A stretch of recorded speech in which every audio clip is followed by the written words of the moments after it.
Hello friends, question number next कहना चाह रहा है कि x denoted set of all bounded sequence.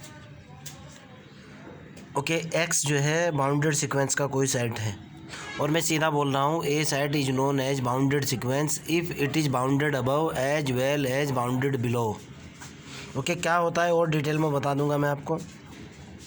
X जो है बाउंडेड सीक्वेंस का कोई सेट है और एक्स को डिफाइन किया गया है, ये मेरे पास सीक्वेंस एक्सन है such that mod of x n less than k. इसका मतलब ये है कि एक mod of x n less than k ये बाउंडेड सीक्वेंस है और for all n belong to natural number, हर एक नेचुरल नंबर के लिए, ठीक है ना। यानी मेरे पास ये जो है, ये जो एक्स है इसका मतलब भी यही है, सेट ऑफ बाउंडेड सीक्वेंस। इसको थ्योरी में लिखा हुआ है, इसको मैथमेटिकली लिखा हुआ है, ये बाउंडेड सीक्वेंस है। और फंक्शन जो डिफाइन किया गया है, डिफाइन है function d such that x cross R to R के ऊपर such that d of sequence x n comma y n is equal to supremum mod of x n minus k y n. आपको दिखाना है show that this is the metric space. Okay, supremum के बारे में भी बताता हूँ आपको थोड़ा सा, इन्फीमम के बारे में भी बताता हूँ, सीक्वेंस के बारे में भी बताता हूँ। थोड़ा सा तो बताना ही पड़ेगा। ऑल इंडिया यूनिवर्सिटी के कई ऐसे स्टूडेंट्स हैं जिनके टॉपिक के अंदर सीक्वेंस है ही नहीं, उनको प्रॉब्लम आ जाएगी क्वेश्चन को समझने में। जनरली क्या होता है, सीक्वेंस इज ए फंक्शन, बहुत शॉर्ट में बता रहा हूँ, sequence is a function from N to R. Okay, sequence N से आर के ऊपर एक फंक्शन होता है। जैसे एक सिंपल सी बात बताता हूँ, मान लिया मैंने सीक्वेंस एस एन लिया, s n is equal to मैंने कहा 1 + के 1/n है for all n belong to N. मैं आपको बताता हूँ ये बाउंडेड है कि अनबाउंडेड है। अगर आप एन की वैल्यू डालना शुरू करोगे, यहाँ पहले एन की वैल्यू आपको पता है, सेट ऑफ नेचुरल नंबर जो स्टार्ट होता है 1 2 3 अप टू ऐसे स्टार्ट होता है भाई, आप जानते हो। जब आप एन की वैल्यू डालोगे 1 तो 2 निकल करके आएगा। जब एन की वैल्यू तो आप 2 डालोगे तो 1 + 1/2 आएगा। उससे अगला स्टेप 1 + 1/3 आएगा। उससे अगला स्टेप 1 + 1/4 आएगा। उससे अगला स्टेप 1 + 1/5 आएगा। जब आप इन्फिनिटी डालोगे 1 + 0 निकल करके आएगा। ओके, यानी ये जो सेट है, ये जो सीक्वेंस है, सीक्वेंस के अंदर अलग अलग वैल्यू डालने से, ये जो सीक्वेंस दिया हुआ है, ये अलग अलग वैल्यू डालने से ये होती है इसकी रेंज। इसको बोलता हूँ मैं range of the sequence. Sequence की थ्योरी के अंदर मैंने ये चीज़ें आपको बता रखी हैं। और जो इसके अंदर सो अगर उस रेंज के अंदर सबसे बड़ा और सबसे छोटा एलिमेंट एग्जिस्ट हो, यानी आप ये समझो उस सेट के अंदर सबसे बड़े वाला और सबसे छोटे वाला दोनों के दोनों एलिमेंट हो, ओके, तो उस सीक्वेंस को बाउंडेड सीक्वेंस कहता हूँ। देखो आप, इस सीक्वेंस के अंदर सबसे बड़ा एलिमेंट 2 है एंड सो ऑन, और सबसे छोटा एलिमेंट है 1, सारे इसके बीच के एलिमेंट हैं। तो ये जो है, ये वाला एलिमेंट, इसको बोलता हूँ मैं सुप्रीमम यानी सबसे बड़ा, इसको बोलता हूँ मैं इन्फीमम यानी सबसे छोटा। और अगर किसी सीक्वेंस के अंदर इन्फीमम और सुप्रीमम दोनों होते हैं तो उसको बोलता हूँ मैं बाउंडेड सीक्वेंस। सिंपल सी डेफिनेशन बता रहा हूँ आपको। ओके, तो मेरे को गिवन है, पहले वाली कंडीशन देखूंगा, मेरे को गिवन है डी ऑफ एक्स वाई। कैसे गिवन है, बराबर आपको सुप्रीमम लेना है। किस किस का सुप्रीमम लेना है, mod of x n minus k y n. Okay, और for all n belong to natural number, ये आपकी डेफिनेशन है। पहले वाला केस देखना आप, नंबर 1 पहला है कि d of x comma y जो है वो ग्रेटर देन और इक्वल टू 0 होना चाहिए, यही है ना। तो यहाँ से अगर मैं डेफिनेशन लगाऊंगा तो मेरे पास निकल करके आएगा supremum mod of x n minus k y n greater than और इक्वल टू होना चाहिए। हमारे पास जो सीक्वेंस होते हैं, बट आप ध्यान से सुनना, मैं आपको बहुत इंपॉर्टेंट बात बता रहा हूँ। हमारे पास सीक्वेंस जो होते हैं वो बाउंडेड अबव सीक्वेंस होता है, बाउंडेड बिलो सीक्वेंस होता है, अनबाउंडेड सीक्वेंस होता है, ऑसिलेटरी सीक्वेंस भी होता है, फाइनाइट सीक्वेंस भी होता है। समझने की कोशिश करना। यहाँ क्वेश्चन के अंदर देखो आप, सबसे पहले मैं आपको बताता हूँ अनबाउंडेड सीक्वेंस।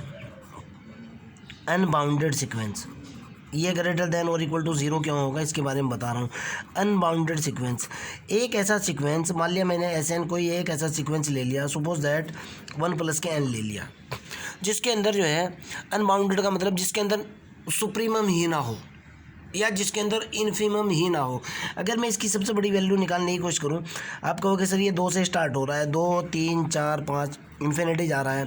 बाउंडेड बिलो तो है, इन्फीमम तो इसके अंदर है, लेकिन सुप्रीमम नहीं है, ठीक है ना। या फिर उल्टा हो जाए, मैं करूँ कि 1 - के n ले लूँ, सीक्वेंस 1 - के n ले लूँ एस एन की वैल्यू।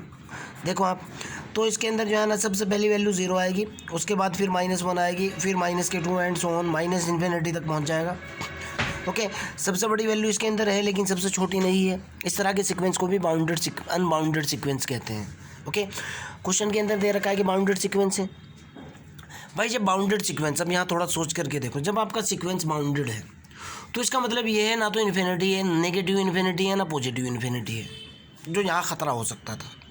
और चलो अगर मान लिया नेगेटिव इन्फिनिटी है, ख़तरा था नेगेटिव इन्फिनिटी के ऊपर। क्यों? नेगेटिव इन्फिनिटी का मतलब लेस देन ज़ीरो आ सकता था। ओके, क्वेश्चन के अंदर पहले से ही बोल दिया कि सीक्वेंस मेरा क्या है, सीक्वेंस मेरा क्या है भाई, बाउंडेड है। और बाउंडेड भी किस तरीके से दे रखा है बेटा,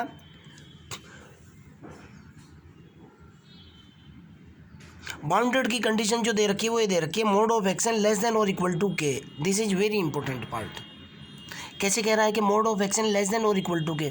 यहाँ एक क्वेश्चन ये पैदा हो रहा था, ठीक है सर, माइनस इन्फिनिटी को छोड़ करके अगर इसकी वैल्यू -5 आएगी तो लेस देन ज़ीरो हो जाएगा। बिल्कुल सही बात है बेटा, यू आर एब्सोल्युटली राइट। आपकी माइंड के अंदर ये क्वेश्चन पैदा हो सकता था, लेकिन क्वेश्चन के अंदर कह रहा है कि mod of action less than और इक्वल टू के है, यानी पॉजिटिव नंबर है। ओके, क्लियर है ना? अगर ये दोनों के दोनों नंबर बराबर भी होते हैं तब भी ये ग्रेटर देन, फिर तब भी जो है ना ये इक्वल टू ज़ीरो का आएगा। अगर मान लिया मैं ऐसे मान लूँ कि मोड ऑफ एक्शन भी लेस देन और इक्वल टू के है, मोड ऑफ वाई एन भी लेस देन और इक्वल टू के हैं, तब भी k minus k is equal to zero और zero is equal to zero होता है। अगर ये अलग अलग हैं, मोड की वैल्यू है, मोड के अंदर है वैल्यू, तो जाहिर सी बात है ग्रेटर देन ज़ीरो होगा ही होगा। ओके, दूसरी बात कंडीशन लगा दी है कि बाउंडेड है। और अगर ये अनबाउंडेड भी हो जाए, और डिटेल में सोच करके देखते हैं, अगर अनबाउंडेड भी हो जाए, माइनस इन्फिनिटी भी आ जाए, तो भाई मोड है फिर भी पॉजिटिव होगा। कंडीशन तो फ्लॉप हो ही नहीं रही है। ओके, सो दैट सीधा सीधा बोल रहा हूँ मैं सो दैट मैं कह रहा हूँ कि d of x y greater than और इक्वल टू ज़ीरो होगा फॉर ऑल, ये जो सीक्वेंस एक्स एन है और ये जो सीक्वेंस वाई एन है, ये किसके अंदर से होंगे, बिलोंग टू एक्स होगा, बिलोंग टू द एक्स होगा। X with the set of the sequence साफ साफ दे रखा है, x with the set of the bounded sequence. Okay, पहली कंडीशन तो पास। कंडीशन नंबर 2, कंडीशन नंबर 2 जो होती है बेटा वो ये होती है कि डी ऑफ एक्स वाई जो है वो ज़ीरो होना चाहिए if and only if x बराबर वाई हो। Point number 2। सेकेंड डेफिनेशन होती है कि d of x comma y बराबर हो ज़ीरो के if and only if x बराबर क्या हो, वाई। चलो एक मानते हुए चलूँगा, दूसरे का प्रूफ दूंगा। Suppose that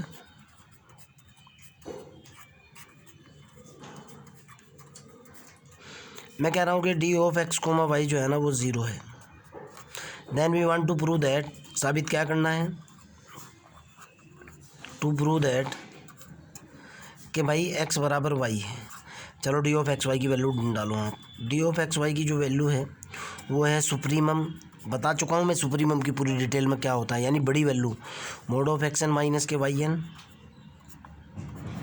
is equal to zero. तो यहाँ से क्या निकल कर के आएगा, mod of x n minus k mod of y n is equal to zero. यहाँ से क्या निकल कर के आएगा, x n minus k y n is equal to zero. यहाँ से क्या निकल कर के आएगा, x n is equal to कितना होगा, वाई एन। तो जाहिर सी बात है यहाँ से निकलेगा एक्स वन बराबर वाई वन के, एक्स टू बराबर आएगा वाई टू के, एक्स एन बराबर आएगा वाई एन के। ओके, ठीक है ना। और एक्स जो सेट होता है ना वो x one comma x two comma x n का है। वाई जो सेट होता है वो होता है y one y two up to y n का होता है। तो इसका मतलब सीधा सा निकल गया एक्स बराबर वाई, आपके सामने है। रिवर्स पार्ट देखता हूँ अगेन। इफ़ एक्स बराबर वाई हो देन टू प्रूव दैट, क्या प्रूव करना है, टू प्रूव दैट मेरे को दिखाना है कि d of x comma y जो है ना वो ज़ीरो के बराबर है। एक बात बताओ, जब एक्स बराबर वाई है तो एक्स वन बराबर एक्स टू के है, सॉरी एक्स वन बराबर वाई वन के है, एक्स टू बराबर वाई टू के, एक्स थ्री बराबर वाई थ्री के, एक्स एन बराबर वाई एन के होगा ना। तो इसका मतलब क्या निकल गया, supremum of mod of x n minus k y n is equal to supremum of mod of x n minus y n की वैल्यू भी मोड ऑफ एक्स एन है बराबर सुप्रीमम ऑफ ज़ीरो कितना, is equal to zero. Condition pass. Third condition देखता हूँ बेटा। Third condition होती है कि डी ऑफ एक्स वाई बराबर डी ऑफ वाई एक्स। ये तो बच्चों वाली बात है। डी ऑफ एक्स वाई की जो वैल्यू दे रखी है वो दे रखी है supremum of mod of x n minus k y n. इसको क्या मैं ऐसे नहीं लिख सकता, supremum of mod of y n minus k x n. बात तो एक ही है, -1 कॉमन लेने से कई बार ये बात बता रखी है, तो यहाँ से क्या निकल जाएगा, d of y comma x आ जाएगा। सीधी सी बात है, बच्चों वाला केस है। क्वेश्चन ही बहुत आसान है यार ये। अगले वाला देखता हूँ। लगभग मैट्रिक स्पेस के तो सारे क्वेश्चन मैं आपको क्लियर कट बता चुका हूँ भाई, ओके। लेकिन भाई फिर भी जो है बच्चे हैं, बताना तो पड़ेगा। आगे की तरफ चलते हैं। मान लिया जाए, again suppose that, last condition check करूँगा मैं। मेरे पास एक सीक्वेंस एक्स एन है जो एक्स के अंदर से है, वाई एन है जो भी एक्स के अंदर से है, जेड एन है जो कि एक्स के अंदर से है। थर्ड कंडीशन इम्प्लीमेंट करने जा रहा हूँ, ओके। थर्ड क्या, लास्ट कंडीशन चेक करने जा रहा हूँ मैं। तो ध्यान से देखना, अगर मैं यहाँ से सीधा लिखता हूँ mod of x n minus k y n, x n minus k y n, यहाँ से चलता हूँ मैं। इसको मैं लिख सकता हूँ बेटा mod of x n minus k z n plus k z n, okay, और माइनस के वाई एन। कोई दिक्कत तो नहीं है। मेरे पास होता है mod of x plus k y less than और equal to mod of x plus k mod of y. इस फॉर्मूले का यूज़ किया मैंने, लिया mod of x n minus k z n plus mod of z n minus k y n, okay. इधर mod of x n minus k y n है। अगर मैं इधर डी ऑफ सुप लगाता हूँ दोनों तरफ, ये हो जाएगा मेरे पास सुप्रीमम लिया मैंने दोनों तरफ, x n minus y n less than and equal to, इधर भी मैंने सुप्रीमम ले लिया x n minus k z n plus k supremum z n minus k y n का मोड। तो जाहिर सी बात है, सीधी सी बात है यार, ये तो सीधा सीधा ही हो जाएगा भाई, इसमें तो कोई प्रॉब्लम है ही नहीं। कितना हो जाएगा भाई, ये हो जाएगा d of x y, d of x comma y less than और equal to d of x z plus d of y z. और अगर आप ऐसे करना चाह रहे हो d of x n comma y n, तो क्या दिक्कत है भाई, लेस देन और equal to d of x n z n और plus d of y n comma z n. कोई दिक्कत ही नहीं है भाई, अर्थात this is a matric space, ये मैट्रिक स्पेस है, ओके। एक फंक्शन का क्वेश्चन और बचा हुआ है बच्चों, उसको आप खुद से होमवर्क में है, सेम इसी तरह का क्वेश्चन है, मैं अगली थ्योरी कराऊंगा आज। एक क्वेश्चन और भी है इसका, वो आप खुद से देखोगे, ओके। वो सेम फंक्शन के ऊपर है, ऐसे है, mod of F x minus के जी एक्स वाला है और बाहर सुप्रीमम लगा हुआ है, इस तरह का क्वेश्चन है एक और, आप खुद से देख लोगे उसको, इतना लंबा चौड़ा इशू नहीं है। मैं अगले वाले टॉपिक की तरफ जाऊँगा, सेट वगैरह के बारे में कुछ आगे बताऊँगा, ओके। चलो।